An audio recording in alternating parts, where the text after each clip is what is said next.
நம் பாரம்பரிய உணவில் ஊறுகாய் என்பது வெறும் தொட்டுக்கொள்ளும் பதார்த்தம் மட்டுமல்ல. இது உணவின் சுவையை அதிகரிப்பதோடு நம் செரிமானத்தை தூண்டுகிறது, பசியின்மை மற்றும் குமட்டல் உணர்வை குறைக்கவும் ஊறுகாய் உதவுகிறது. இப்போது 10 வகையான பாரம்பரிய ஊறுகாய்களையும் அவற்றின் முக்கிய நன்மைகளையும் சுருக்கமாக பார்க்கலாம். மாங்காய் ஊறுகாய் செரிமானத்திற்கு உதவுகிறது, வைட்டமின் சி கொண்டது. எலுமிச்சை ஊறுகாய் குமட்டலை குறைக்கும், நோய் எதிர்ப்பு சக்தியை அதிகரிக்கும்.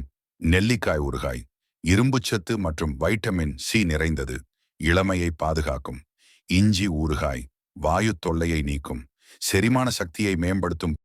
பூண்டு ஊறுகாய் கொழுப்பை குறைக்கும், இதய ஆரோக்கியத்திற்கு நல்லது. நார்த்தங்காய் ஊறுகாய் பித்தத்தை குறைக்கும், வயிற்றுக் கோளாறுகளை சரி செய்யும். மிளகாய் ஊறுகாய் உடலின் வளர்ச்சிதை மாற்றத்தை, மெட்டபாலிசம் அதிகரிக்கும். தக்காளி ஊறுகாய் இதில் உள்ள லைகோபீன் ஒரு சக்தி வாய்ந்த ஆன்டி ஆக்சிடென்ட். பிரண்டை ஊறுகாய் எலும்பு ஆரோக்கியத்திற்கும் மூட்டு வலிகளுக்கும் சிறந்தது. கேரட் ஊறுகாய் கண் பார்வைக்கு தேவையான வைட்டமின் ஏ நிறைந்தது. ஒரு முக்கிய குறிப்பு: ஊறுகாய்களில் உப்பு மற்றும் எண்ணெய் அதிகமாக இருக்கும் என்பதால் அவற்றை எப்போதும் அளவோடு பயன்படுத்துவதே ஆரோக்கியத்திற்கு சிறந்தது.